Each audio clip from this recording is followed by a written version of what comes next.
Okay, I think we're going to get started. So thank you for joining me today. I am Carrie Leary. I'm the Director of Agency Services. Today it's going to be a reading of the USDA Civil Rights Training slides. I have put the slides in the chat, but please know that our partner portal on the Regional Food Bank website always has the most current version. You're welcome to view these slides individually or as a group, but you must use a very specific sign-in sheet that is approved by OGS. Again, that's in the chat as well as in the online portal. These training sheets must be kept at your agency for 3 years plus current, which means that you're talking 2025, 24, 23, and 22. Sometimes it's easier just to say 4 years. Um, but we ask that you do not send them to us, nor do you send them to OGS. You keep them on file at your agency. For agencies who receive the TEFAP product, the USDA commodity product, you have to take this training at least once every 12 months for all staff and volunteers that interact with people who receive the USDA TEFAP products. This training is updated yearly. Again, refer to the Regional Food Bank Partner Portal for the most current versions. Our partner portal is where you're going to find the most current versions of this training, but also the most current versions of the self-attestation forms that the food pantries have to use with their guests, their neighbors. These are due to be updated within the next month or so, but if you are looking to use them now to recertify people or for new people, go ahead and use the ones on our website. Those are the most current and are good for 12 months from the date that you use them. I do have to apologize for my voice, any coughing, any sneezing. It does happen every January to me. I have a variety of liquids here. Hopefully it doesn't impact the training too much. I am recording this. It will be posted to our website for you and your other staff and volunteers to view. Sometimes people prefer to hear somebody reading the slides as opposed to flipping through and reading them themselves. I am going to turn my camera off momentarily just to make the slides the focus of today's meeting. I currently have everybody muted, but you can certainly unmute to ask questions, and we've got plenty of time built in to ask these questions. So before we get started, does everybody see the chat box?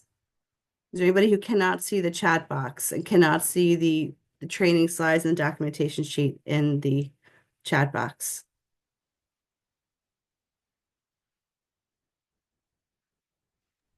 I can see it. You can see it. Okay, Yep, good. Barbara. Yep. All right, thank you, Barbara. So I'll take this as a success and we're going to get going. It's just very dry material, but it is required. And what's nice about this group setting is there might be situations that you wish to discuss and try to figure out as a group how to handle it better. So here we go. Civil rights training. This was updated October 2024. And page down is not working. Why not?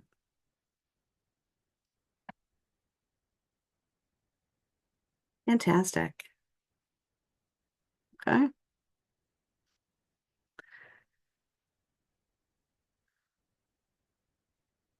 Who would have thought I'd be hung up on that part?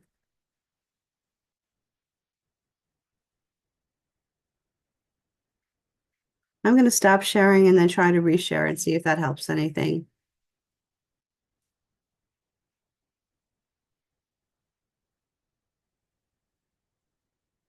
Okay, can everybody see the screen? I'm going with yes, and I said I'm trying to. I can see the screen. It says Civil Rights Training, Office of OG, General Perfect. Services. Okay. Page down works this time. Okay, good. Yep. We're in better shape now. All right, so we're going to give a brief overview of TEFAP. We're going to talk about civil rights coverage and legal authorities and different areas of compliance that you need to be informed about. So TEFAP stands for the Emergency Food Assistance Program. It is part of the USDA at the federal level. The goal of the program is to supplement the diets of low-income Americans by providing them with emergency food assistance at no cost. It also helps to supplement the farmers, so it's a nice match there. Any foods distributed through the USDA programs are called USDA foods. All USDA foods, regardless of the program, are 100% domestic. So the USDA delegates an agency in each state to administer the TEFAP program. In New York State, that state distributing agency is the Office of General Services, OGS. So you might hear OGS referred to periodically, and that's what that is. That's the New York State Administration of USDA. Some of the different legal authorities. We have Title VI of the Civil Rights Act of 1964, prohibits discrimination on the basis of race, color, or national origin in any program that receives federal funds or receives other federal financial assistance. We have the Civil Rights Restoration Act of 1987, which just clarified that previous one. Section 504 of the Rehabilitation Act of 1973 and Americans with Disabilities Act of 1990, which prohibits discrimination against people with disabilities in programs that receive federal financial assistance. I did mention this is very dry. We have Americans with Disabilities Act amendments of 2008. Again, we're just redefining and expanding on the Act of 1990. In 1972, there was Title IX of the Education Amendments that prohibits discrimination on the basis of sex in any federally funded education program or activity. 1975 was Age Discrimination Act, which prohibits discrimination on the basis of age in programs and activities receiving federal financial assistance. In 2000, there was the Executive Order 13166, improving access to services for persons with limited English proficiency, LEP. So this requires federal agencies to examine the services that they provide, identify need for services to those with limited English, and develop and implement a system to provide those services so LEP people can have meaningful access to them.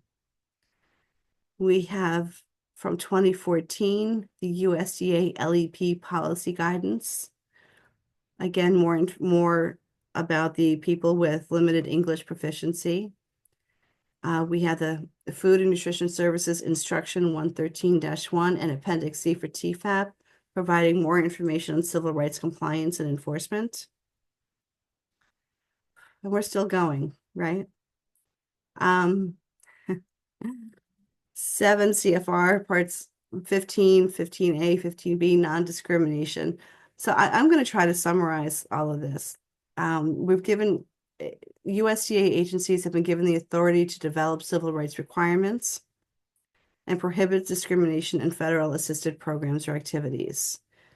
They've been given equal footing to religiously affiliated, given your neighbors in need, equal footing to religiously affiliated organizations, regulations regarding food distribution of USDA foods, and we're covering the non-discrimination on the basis of disability by state local governance. This is just a lot of words, background, legal, mumbo jumbo jargon that give you a history of how it got to be where it is. So to qualify for federal financial assistance, the program application must be accompanied by a written assurance that the program or facility will be operated in compliance with civil rights laws and implementing non-discrimination regulations. What that means for you is that we expect your current executive director, the holder of the 501c3, to sign that TEFAP agreement. That TEFAP agreement is this written assurance that they are talking about. Whenever your executive director changes, we need a new TEFAP agreement signed. So a civil rights assurance statement must be incorporated in all agreements between federal and state agencies. And when you sign the TEFAP agreement and send it on to us, please make sure that you are keeping a copy for yourself because they will ask to see that if they visit you. What is discrimination? Discrimination is different treatment which makes distinction of one person or a group of persons from others, either intentionally, by neglect, or by the actions or lack of actions. Unlawful discrimination is treating people differently. Treating people differently does not necessarily constitute unlawful discrimination. You hire one person instead of the other. Okay, that is legal discrimination. You chose somebody over the other. A restaurant can turn away people if it would cause them to exceed maximum capacity and be a fire or safety hazard. Things you can't do is say, I don't like you. You're of a different religion than me, or I don't like the color of your skin. I don't like where you come from. Those things are all discrimination. There are federally protected classes under TEFAP.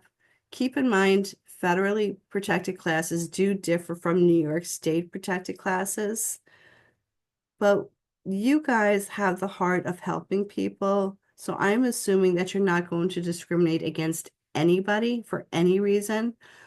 But for the TEFAP program, these are the ones that you definitely cannot discriminate against.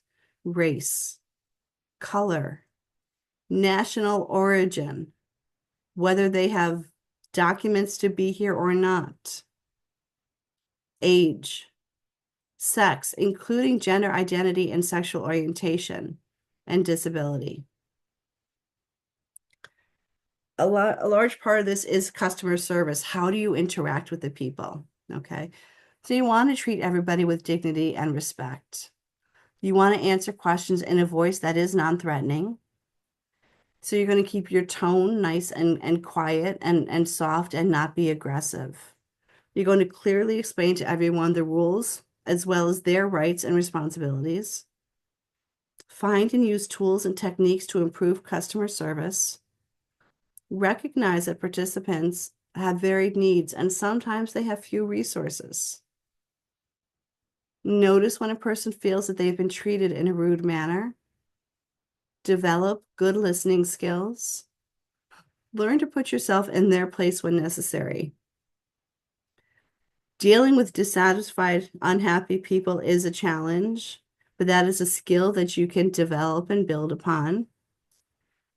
Think about including customer satisfaction. Maybe you're doing surveys, or maybe you're just trying to get, regular feedback from them on what could be improved upon. But ask yourself, am I treating this person in the same manner as I treat others? A lot of us have biases, whether we acknowledge them or not. So there are just, make sure that you're trying to treat everybody the same. And when I say that, I do hope that that means that you're treating everybody nicely and that you're not treating everybody meanly.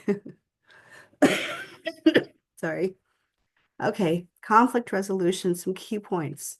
Typically, people who are behaving in a difficult manner, they're doing so because they haven't had their expectations met, or they don't fully understand the role of the worker and what services can be provided to them.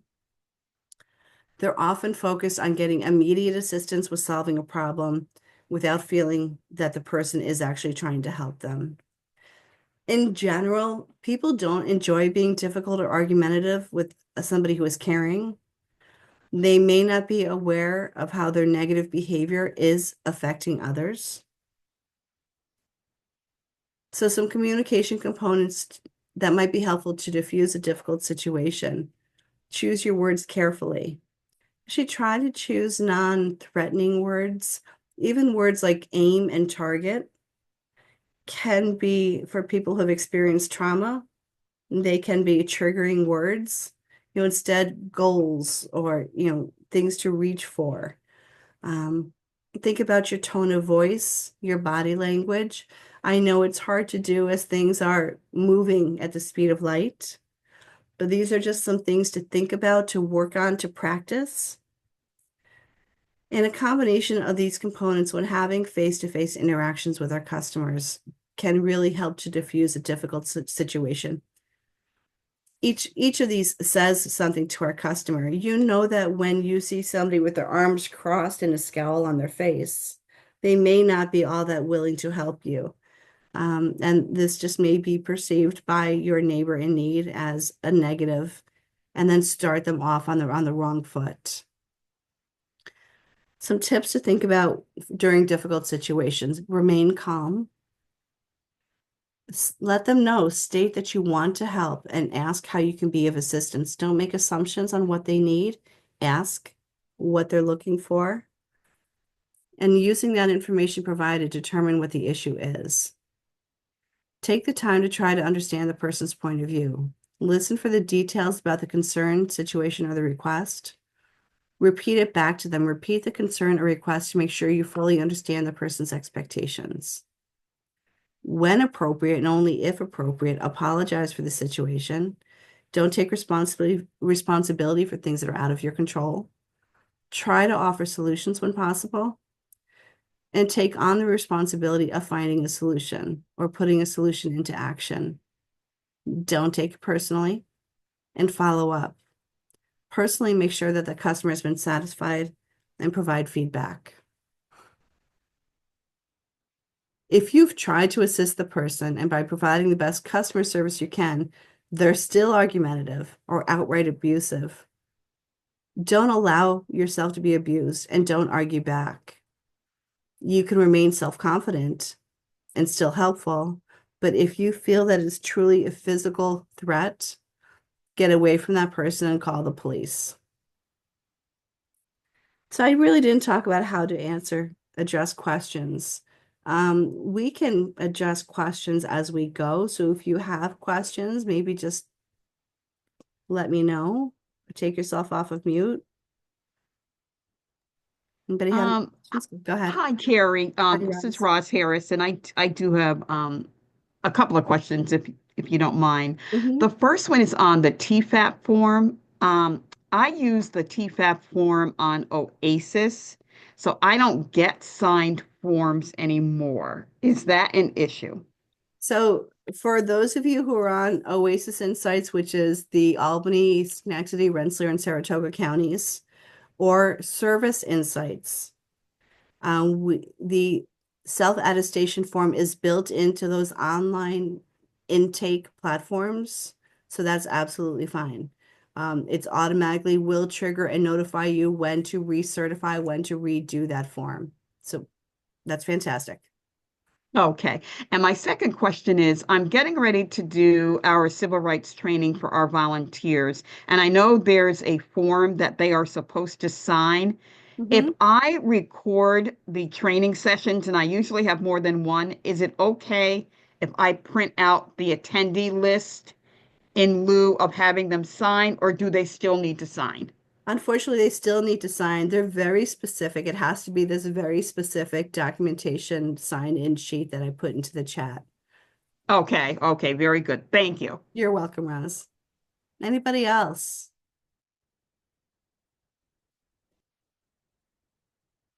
Okay, we shall keep going.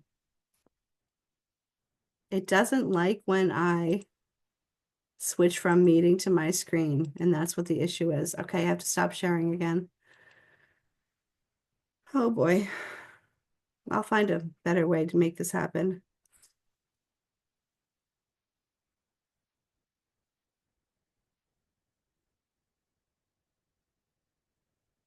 Okay, we're back in. All right. Public notification. All food and nutrition services, FNS, assistance programs must include a public notification system. The purpose of the system is to inform applicants, participants, and potentially eligible persons of program availability, program rights and responsibilities, the policy of non-discrimination, and the procedure for filing a complaint. Let me back up and mention, you are required, if you are a TEFAP agency, you are required to hang the current poster is green the Injustice for All poster is considered public notification. You're also required to post the written notice of beneficiary rights. Again, public notification.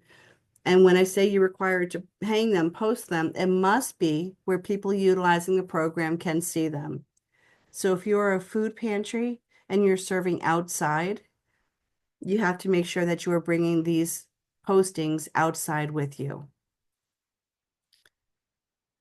So the elements of public notification must include the program availability, which is inform applicants, participants, and potentially eligible people of the program rights and responsibilities and the steps necessary for participation.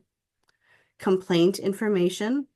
So you're letting them know at the service delivery point, again, bring them outside if you serve outside, to their right to file a complaint, how to file a complaint, and the complaint procedures. And the non-discrimination statement. So if anywhere on your website or in any brochures or in anywhere you are referring to TEFAP foods or government foods, you must include their non-discrimination statement. If you do not make any reference to government food or TEFAP food, you do not have to include a non-discrimination statement.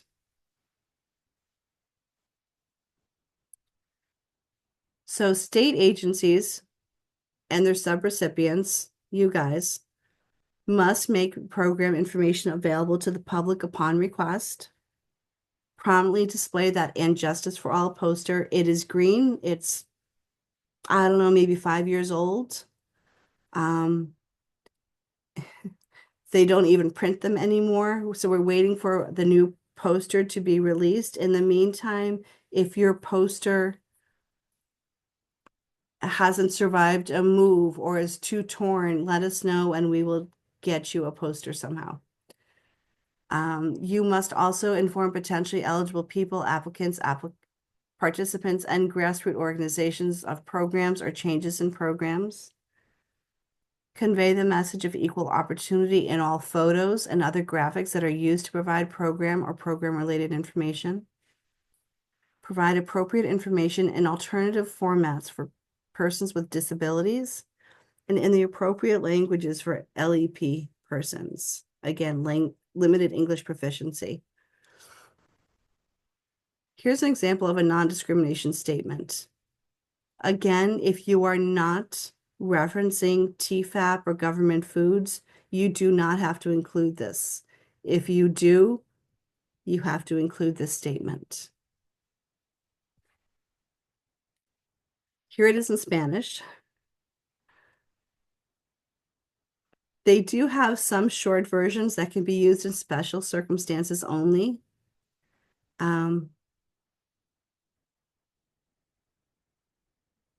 Examples would be brochures, menus, flyers, permitting that they meet the previously mentioned criteria. So if you are specifying that you're using government or TEFAP foods, why don't you, and you're unsure which one to use, reach out to us and we can walk you through this.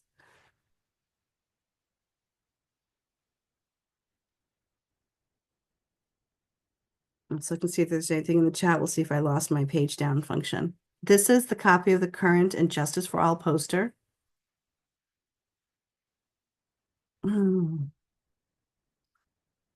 Yeah, sorry. Cecilia, you are on. So I'm going to ask you if you could periodically just let me know that there's something in the chat, because when I try to check the chat, I have to reshare. So if you can unmute yourself to say, hey, Care, there's a question. Okay.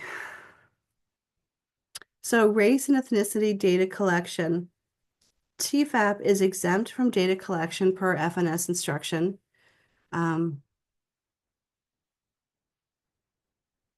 They still want a count of the number of people served. So this is kind of like a interesting thing here, but we're going to ignore that for now. Remind me, what's discrimination? Discrimination is different treatment, which makes a distinction of one person or a group of persons from others, whether it's intentional by neglect or the actions or lack of actions.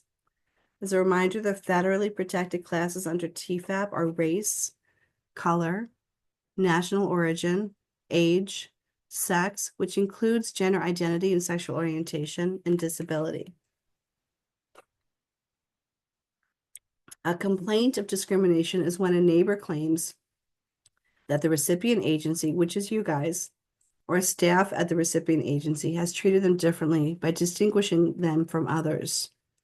This treatment can be in action or in verbal expression. So they might say you made a face at them because they are fill in the blank, one of those 6 categories.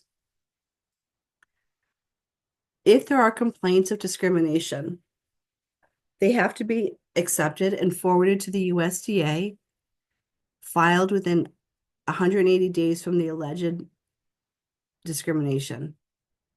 Complaints can be written, verbal, or anonymous.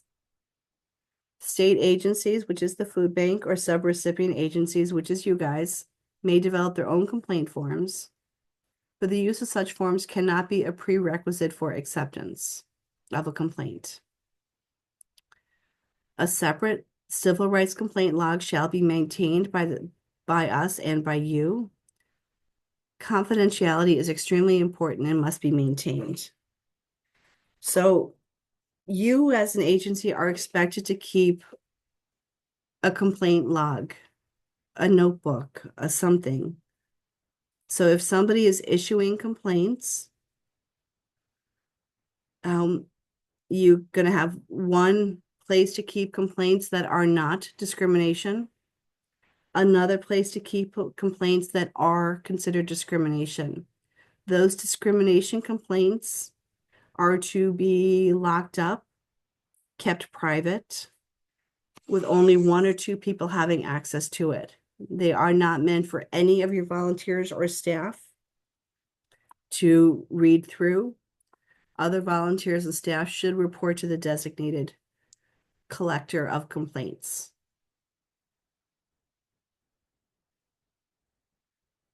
So you need to have a process in place for handling complaints. Have a plan. Know what you're going to do should somebody issue a complaint. At the very least, include instructions for the individuals, refer them to the Injustice for All poster on how to submit a complaint of discrimination. If you want to file a complaint directly with USDA, here is the website that you can do so. I believe this information is on the poster as well. But they do have an email address just for that. You can mail it, you can fax it, you can email it. There is a website, a form on a website, both in English and in Spanish. If there are discrimination complaints based on age, it's actually handled a little bit differently than the others. Regulations require that all complaints alleging Age Act violations be referred for mediation. Okay, but again, those previous ways to submit complaints of discrimination is how you would address this, but just know that age-based discrimination complaints do usually result in mediation.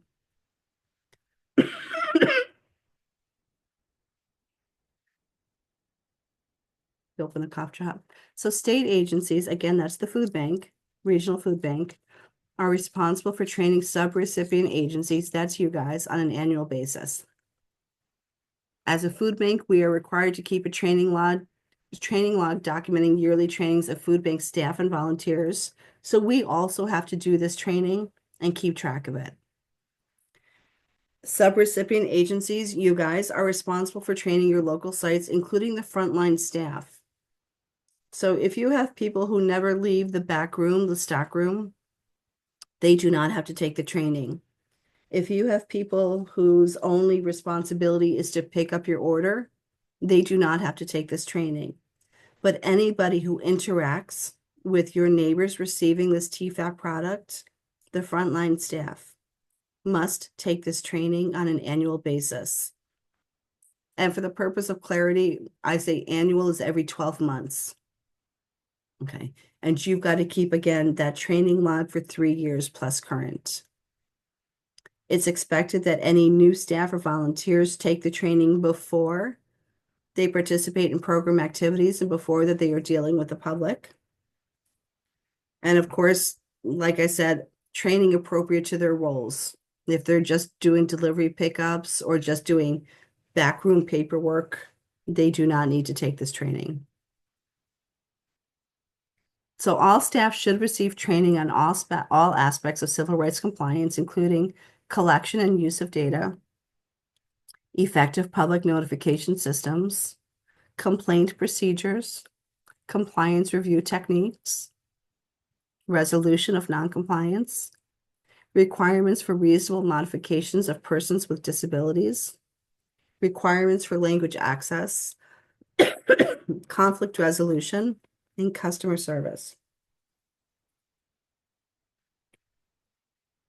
For those with limited English proficiency and program access, LEP is defined as individuals who do not speak English as a primary language and who have a limited ability to read, speak, write, or understand English. Recipients of federal financial assistance must take reasonable steps to ensure meaningful access to their programs and activities by persons with LEP. Failure to provide meaningful access to persons with LEP could be discrimination on the basis of national origin. So what is meaningful access? Language assistance that results in accurate, timely, and effective communication at no cost to the LEP individual. For LEP individuals, meaningful access denotes access that is not significantly restricted, delayed, or inferior as compared to programs or activities provided to English proficient individuals. Factors included in assuring meaningful access: the number or proportion of LEP people eligible to be served or likely. Okay, let me back up. I'm reading this going, what is it saying? How far do you have to go as an agency, right? If you have a large number of Spanish-speaking people, you should make sure that that your information is translated into Spanish or Russian or French or whatever that large segment of your people are. If you get somebody once a year who is considered LEP, make sure that everybody is ready to pull up Google Translate on their phone or something along those lines. So the things that you've got to consider when you are figuring out how far to go with this program access. What is the number or proportion of LEP people eligible to be served or likely to be encountered by your program? The frequency with which LEP individuals come into contact with the program. The nature and importance of the program, activity, or service provided by the program to people's lives, and the resources available to the recipient and the costs.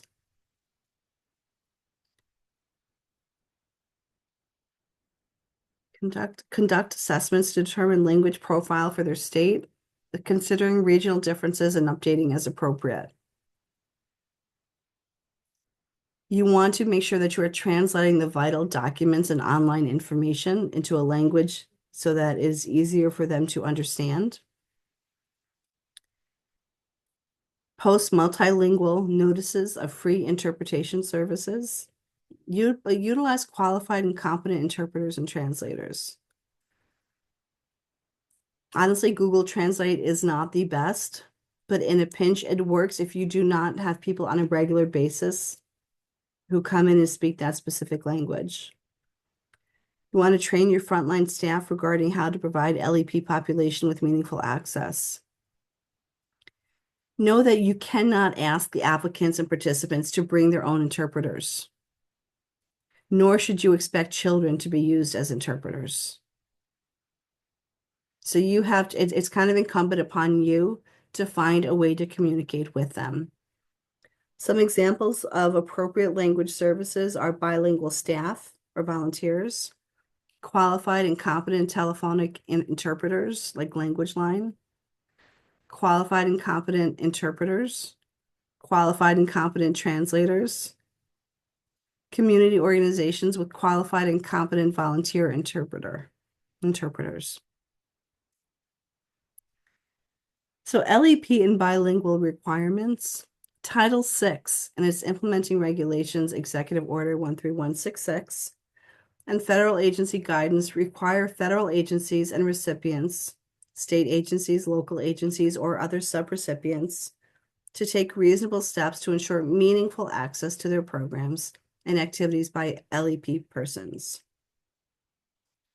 Some factors to consider and assess in addressing LEP: the number or proportion of LEP persons served or encountered in your eligible population, the frequency with which these LEP individuals come into contact with the program, the nature and importance of the program activity, and resources available to the recipient and the costs.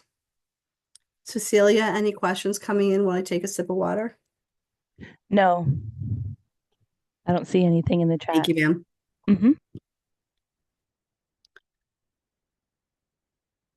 Some of this population data sources, if you're wondering if you have people near you, here's some different websites that you can look at, but I think you know who's in your community, you know your neighbors, you know who comes to visit you. So we're moving on to talk about disability discrimination now. What is the definition of a disability? A person who has a physical or mental impairment which substantially limits one or more major life activities, has a record of such an impairment, or is regarded as having such an impairment.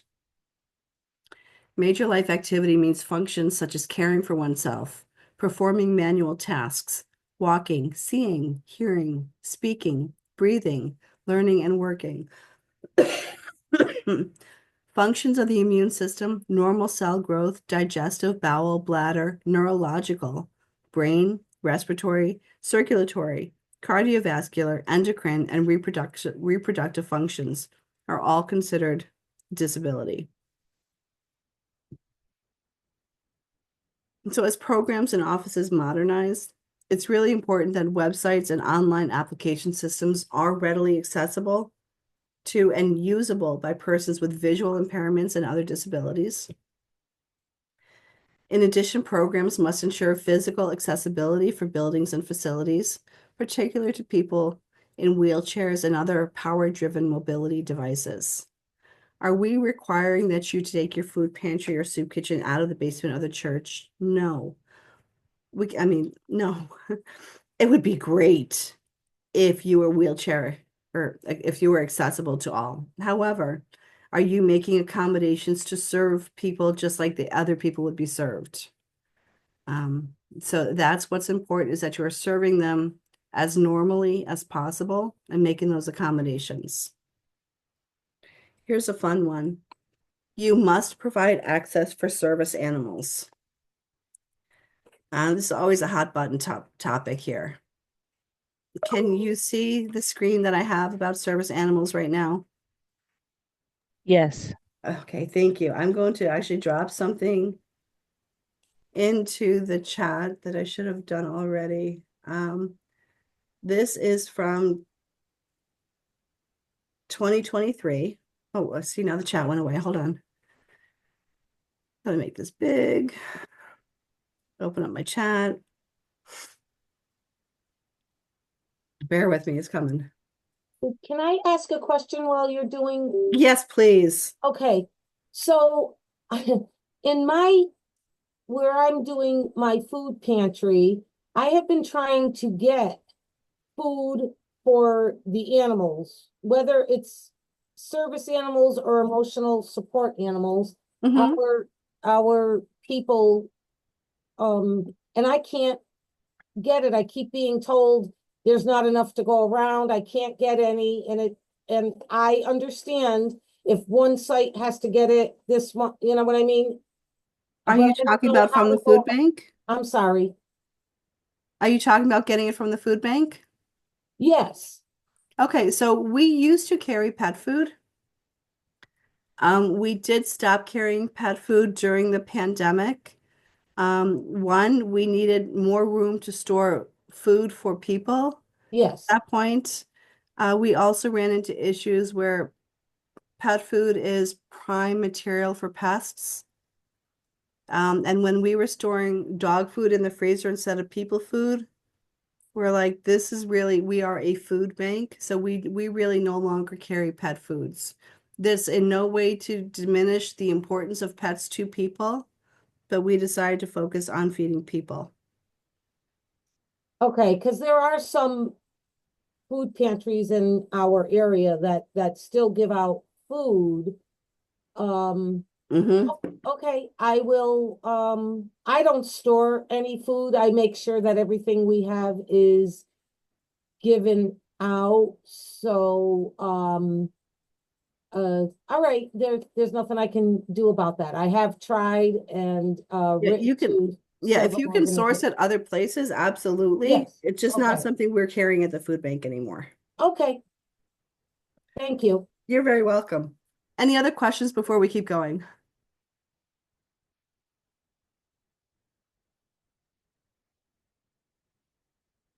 Okay, we're going to talk about service animals real quick. Um, all right. So this was updated in 2020. This is the most current information that I have on service animals from the American Disabilities Act. So a service animal is a dog. It's only a dog. It is defined as a dog that's individually trained to do work or perform tasks for people with disabilities. Here are some examples of some of the tasks that the dog might provide for them. It does not include the broader definition of assistance animal or emotional support animal. Is those are different types of things. So you are not required to allow in emotional assistance animals. Um, if it is a service animal, you are required to let them in. A service animal must always be under control. Service dogs are really very, very well trained. If the dog is acting out, is barking, is urinating, is not staying next to its owner, it is not most likely not a service dog. Um, um, this is always, challenging to talk about. What can you or can you not ask them is what I'm trying to get to. There are only two questions that you can ask of a person with a service dog.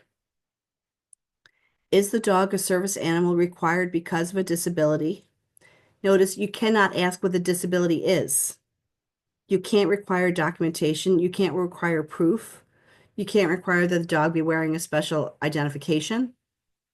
But you can say, is the dog a service dog required because of a disability? You can also say, what work or task has the dog been trained to perform? That's it. We all know that people bring their dogs everywhere now and say it's a service dog. Okay. If the dog is not creating issues, I'd say probably let it go. But just know that this is what a service dog is.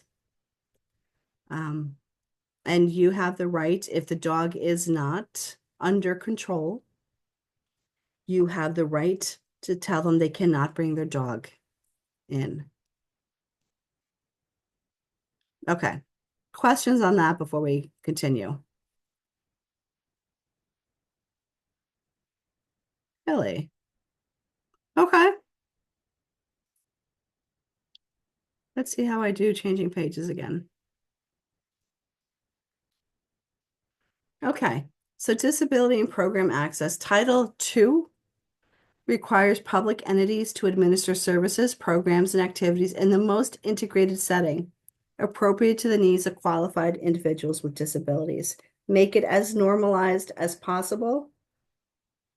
The most integrated setting enables individuals with disabilities to interact with non-disabled persons to the fullest extent possible. We have some more legal stuff here.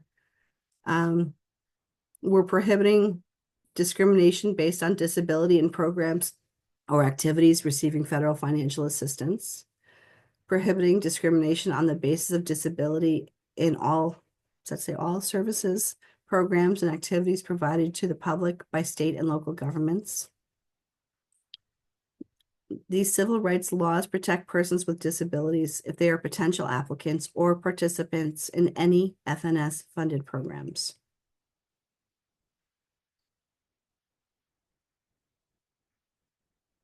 There is also an obligation to ensure that members of the public are provided accommodations in order to access program information, applications, and assistance. For example, Braille, large print, audio tape. Providing qualified sign language interpreters for persons with hearing disabilities may be necessary to effectively communicate with these applicants and participants.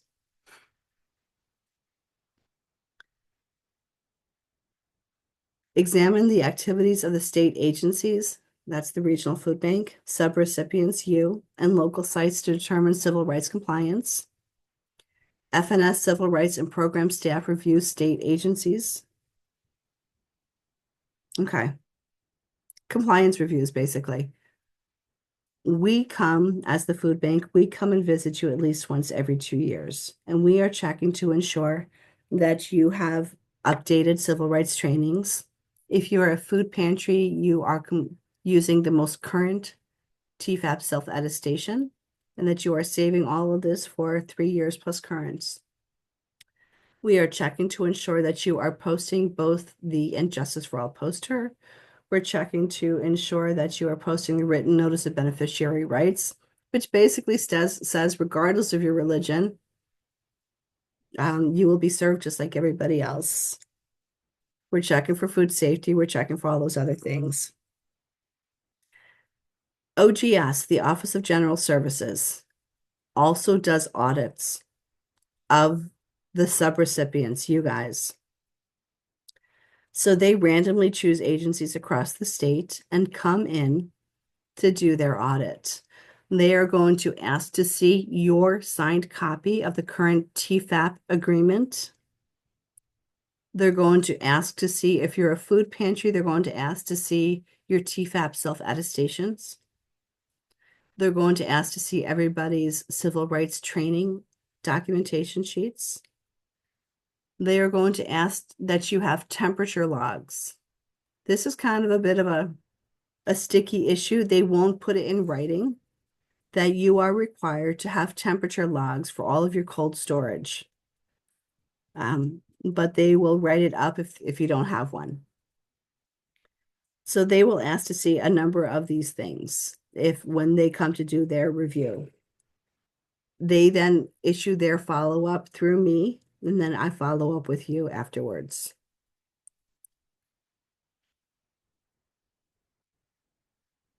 So compliance reviews start with USDA, which is the federal level, go down to New York State OGS at the state level, through the food bank, and both OGS and the food bank comes and checks on you, whether you're a food pantry, shelter, or a soup kitchen.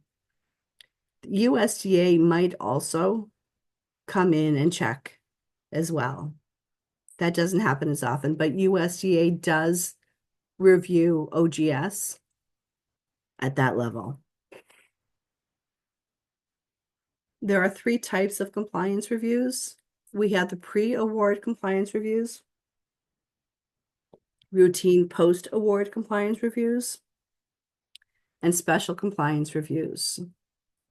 So basically, before we allow you to receive that TEFAP product, we are ensuring that you have taken the trainings, you're ready to use the self-attestation forms if you're a food pantry, you have everything posted. Okay, so you're ready, you've got all the compliance things down.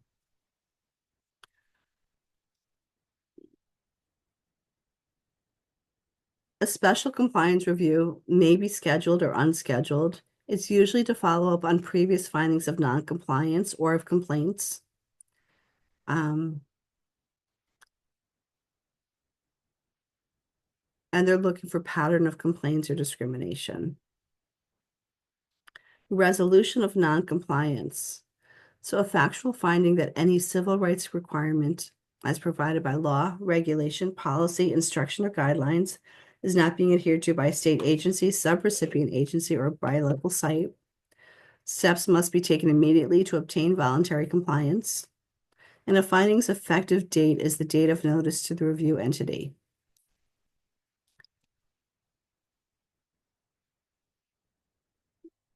Somebody's citizenship or immigration status should never give rise to discrimination. You cannot ask their status, as a matter of fact. You must serve them. To not serve them because you're not sure if what their status is discrimination based on national origin. All right, so contact information for OGS is here. With that being said, I'm going to stop sharing. I'm going to turn my camera back on and let the questions begin. What do you think of all this? Personally, I think it's a lot of common sense. And it's not just with food pantry, it's in other aspects of, at least of my job. So I think it's a good reminder.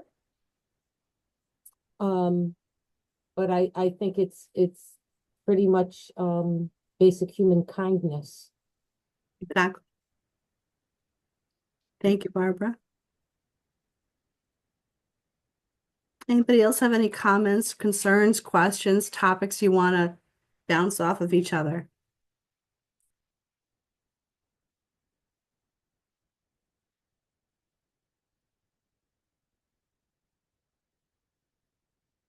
Life, because we hope people treat other people all the time like this. But this is a good review for specific programs that we're going through. And I always find something more that I can add to our program. And I speak with our senior leader about those things, and we incorporate lots of new ideas into helping the people we're serving to have a better experience. And that's what it's all about. Thank you.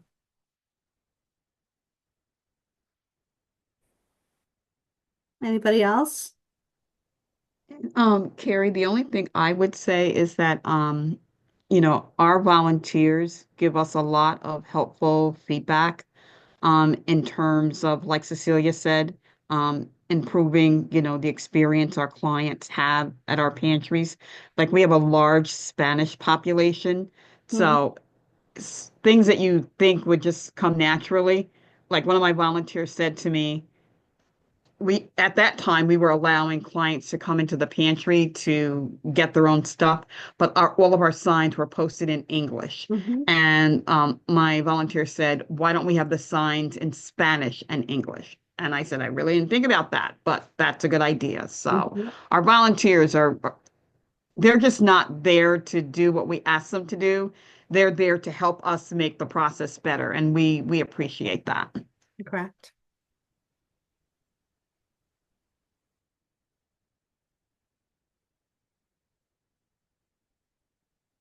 Well, if nobody has any questions or concerns, then I'm going to give you a half hour back. Yay. Know that if ever something comes up and you're just not quite sure how to handle it, by all means, reach out to me. My extension is 260. My email is Kerry L, KERRYL @regionalfoodbank.net. And I will do what I can to help you figure out which way to go forward. Thank you. You're welcome. Thank you, everybody. Bye. Thank you. Have Bye. a good Have a great rest of weekend. your day, Yeah. everyone.